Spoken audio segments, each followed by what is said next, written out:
भारती विद्यापीठांतर्गत Abhijit Kadam institute of management and social sciences Solapur व राष्ट्ररत्न social foundation यांच्या संयुक्त विद्यमाने महिला दिनाचे औचित्य साधून 8 मार्च 2025 रोजी कर्तृत्ववान महिलांचा सन्मान सोहळा व परिसंवादाचे आयोजन करण्यात आले होते। कार्यक्रमाला प्रमुख पाहुणे म्हणून VM मेडिकल कॉलेजच्या विभाग प्रमुख डॉक्टर स्मिता चाकोते, प्रसिद्ध अर्थतज्ञ CA निलाशा नोगजा या लाभल्या।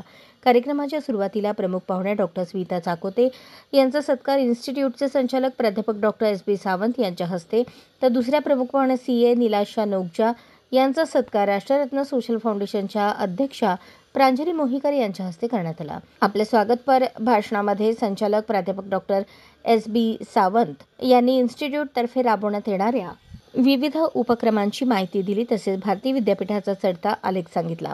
कार्यक्रमाची प्रस्तावना उपप्राचार्य डॉक्टर PP कोठारी यांनी केली।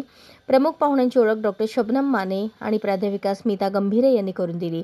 यावेळी अत्यंत प्रतिकूल परिस्थितीत संघर्ष करून समाजाच्या विकासासाठी ज्यांनी भरीव योगदान दिले अशा 3 महिलांचा सत्कार करण्यात आला। यामध्ये शिक्षण तज्ज्ञ कैलासवासी ग.सा. पवार यांच्या पत्नी विमल पवार यांचा, तसेच समाजकार्यातील उल्लेखनीय कामगिरीबद्दल सत्कार करण्यात आला।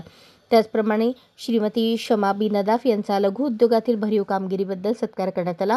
भारती विद्यापीठाची विद्यार्थिनी कुमारी वैष्णवी गवळी हिने MSW परीक्षेत विद्यापीठात गोल्ड मेडल मिळवल्याबद्दल तिचाही सत्कार करण्यात आला।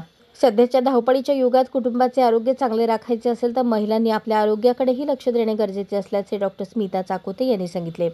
तर कुटुंबाच्या आर्थिक नियोजनामध्ये पुरुषांबरोबर महिलांनीही सहभागी होण्याचे आवश्यक असल्याचे सांगितले। CA निलाशा नोगजा यांनी सांगितले, घरातील महिला ही एक उत्तम व्यवस्थापक असल्याचे सांगितले। कार्यक्रमाचे सूत्रसंचालन साक्षी बरबडे, अनिशा गवेकर यांनी केले। समन्वयक म्हणून डॉक्टर शिवगंगा मैंदर्गी यांनी काम पाहिले। आभार प्रदर्शन प्रांजली मोहीकर यांनी केले। यावेळी इन्स्टिट्यूटमधील विद्यार्थिनी, महिला कर्मचारी तसेच परिसरातील महिला मोठ्या संख्येने उपस्थित होत्या। अशाच नवनवीन अपडेटसाठी जनता राज्य न्यूज चॅनलला सबस्क्राईब करा, लाईक करा आणि शेअर करायला विसरू नका।